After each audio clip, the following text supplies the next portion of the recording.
Los años 90 fueron una década marcada por una creciente sensación de desencanto y desilusión con las instituciones tradicionales. Este sentimiento se manifestó de diversas maneras en la cultura popular, el cine, la música y la política. Varias tendencias culturales y eventos históricos contribuyeron a este ambiente de desconfianza y cuestionamiento. Tras el fin de la Guerra Fría, la política global experimentó un gran cambio.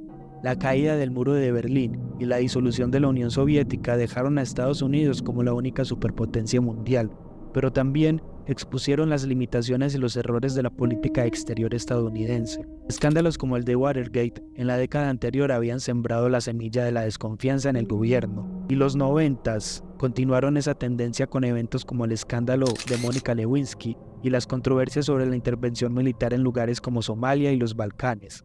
Las instituciones gubernamentales empezaron a ser vistas no como protectoras del bien común, sino como maquinarias burocráticas a menudo corruptas e ineficaces. El cine de los 90 se caracterizó por una inclinación hacia temáticas más oscuras y cínicas. Películas como Seven, Los sospechosos de siempre, El club de la pelea y Belleza americana reflejaron el escepticismo hacia la noción de que el sistema o las instituciones tradicionales podrían ofrecer respuestas satisfactorias a los problemas modernos.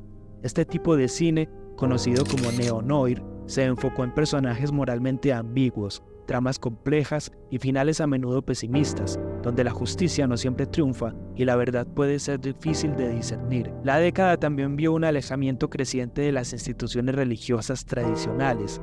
La religión, que durante tanto tiempo había sido una fuente de consuelo y dirección moral, comenzó a perder influencia en una sociedad cada vez más secularizada. Este desencanto con la religión se reflejó en la cultura pop, donde las preguntas sobre el significado, la espiritualidad y la moralidad empezaron a ser exploradas fuera de los confines de las creencias tradicionales. Seven, con su enfoque en los 7 pecados capitales, es un ejemplo perfecto de cómo el cine de la época utilizó símbolos religiosos para explorar la decadencia moral de la sociedad. A medida que avanzaba la década, la idea del sueño americano, la promesa de prosperidad y éxito a través del trabajo duro, se empezó a ver cada vez más como una falacia para muchos. La desigualdad económica, el desempleo y la creciente brecha entre ricos y pobres se convirtieron en preocupaciones prominentes.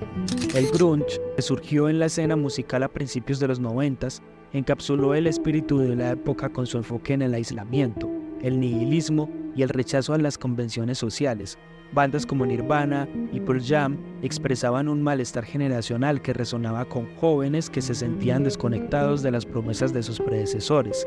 Este cinismo generacional permeó en todos los aspectos de la cultura, alimentando un clima donde las verdades absolutas y las instituciones tradicionales eran cuestionadas y a menudo rechazadas. Este contexto cultural es fundamental para entender cómo Seven y otras películas de la época exploraron la ambigüedad moral y la corrupción de las instituciones, reflejando el malestar de una generación que ya no confiaba ciegamente en el sistema. En Seven, David Fincher nos presenta un mundo donde la moralidad es más una ilusión que una guía sólida. A través de una narrativa sombría, la película deconstruye las ideas tradicionales de bien y mal, presentando una visión mucho más retorcida y ambigua de la justicia. La estructura narrativa de la película se basa en los 7 pecados capitales: gula, avaricia, pereza, lujuria, soberbia, envidia e ira. John Doe, el asesino, utiliza estos pecados como una justificación retorcida para sus asesinatos, en los que cada víctima representa uno de estos pecados. Lo perturbador no es solo la brutalidad de los crímenes, sino la lógica que subyace a ellos.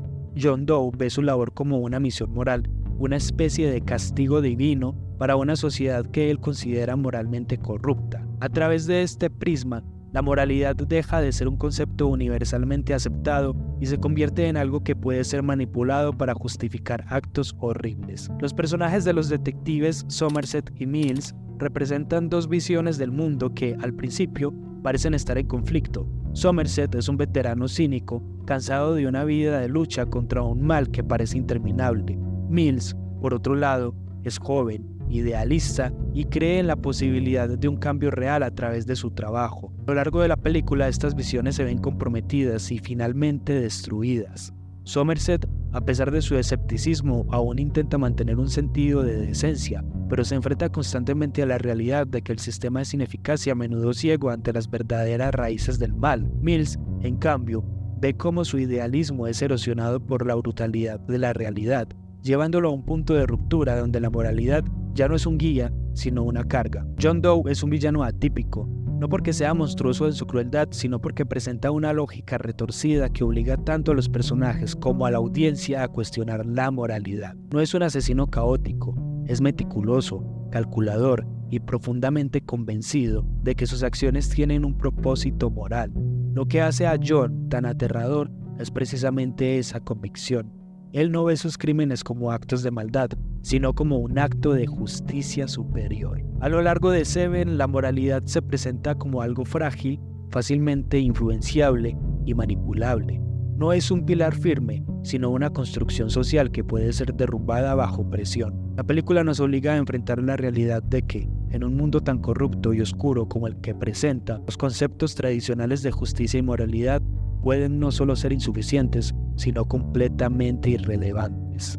En el desenlace de Seven, la línea entre el bien y el mal se disuelve por completo, dejando a los personajes y a la audiencia en un estado de confusión moral. El plan maestro de John Doe culmina cuando Mills descubre la cabeza de su esposa, Tracy, en una caja, enviada como el pecado de la envidia por parte de Doe, quien envidia la vida familiar de Mills. En ese momento, la ira de Mills se apodera de él, cumpliendo así el último pecado capital. La decisión de matar a John Doe no es un acto de justicia, sino una reacción visceral e impulsiva, manipulada por Doe para completar su macabro diseño. Mills, quien inicialmente encarnaba el idealismo y la creencia en la justicia, se convierte en una marioneta del mal, demostrando que incluso las intenciones más puras pueden ser corrompidas. La película no ofrece un consuelo, una redención clara ni una respuesta definitiva. El mal, representado por John Doe, no es derrotado de manera tradicional, en cambio se infiltra y destruye desde dentro, revelando lo que realmente es: ambiguo, insidioso y omnipresente. Seven nos deja con la inquietante reflexión de que el mal no siempre es algo externo que se puede enfrentar y vencer, sino que puede estar latente en lo más profundo de cada uno de nosotros, esperando el momento oportuno para manifestarse.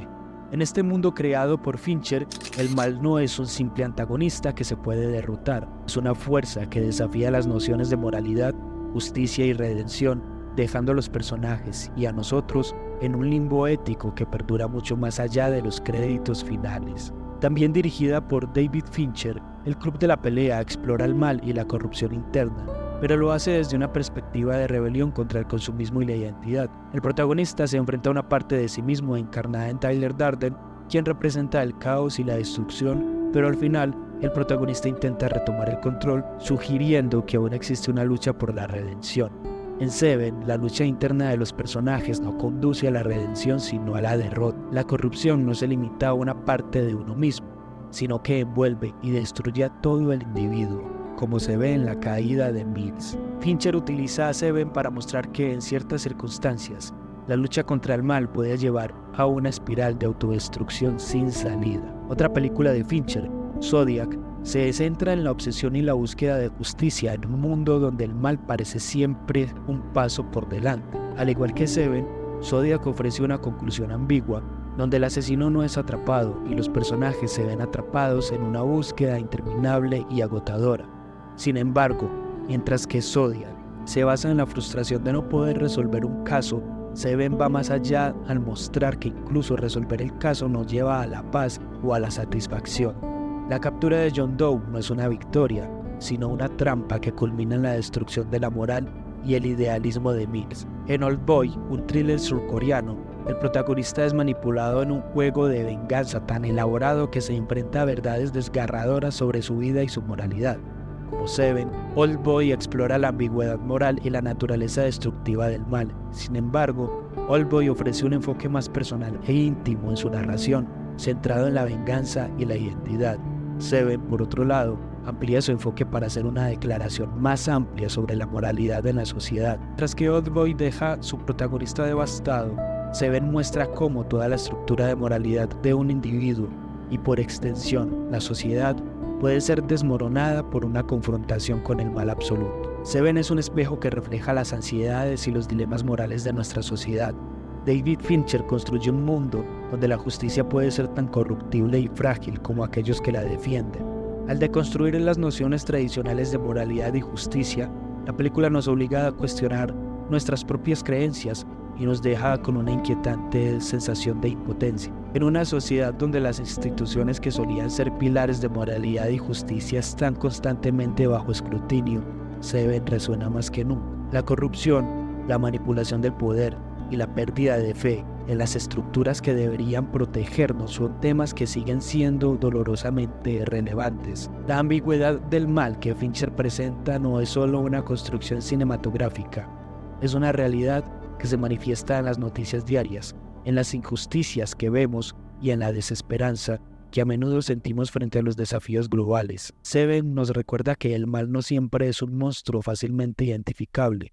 A veces es insidioso, infiltrándose en las grietas de la sociedad, corrompiendo incluso a aquellos con las mejores intenciones. La película nos desafía a mantenernos vigilantes, no solo contra las amenazas externas, sino también contra las formas en que el mal puede distorsionar nuestras propias moralidades y convicciones. La verdadera batalla no es solo contra el mal que vemos, sino contra la posibilidad de que ese mal, en su ambigüedad, puede encontrarse también dentro de nosotros mismos. Gracias por acompañarme en este viaje a través de los rincones de Seven y su desconcertante exploración de la moralidad. Si te ha gustado esta deconstrucción, te invito a ver nuestro anterior video en el que deconstruimos a Whiplash. Y si quieres seguir explorando el fascinante mundo de David Fincher, te invito a ver mi video sobre The Killer, otra obra maestra de Fincher que nos sumerge en la mente de un asesino meticuloso y cuestiona la naturaleza de la obsesión y la soledad. No olvides suscribirte al canal para más deconstrucciones de películas. Y si nos sigues en el podcast de Spotify, te invito a que dejes un comentario.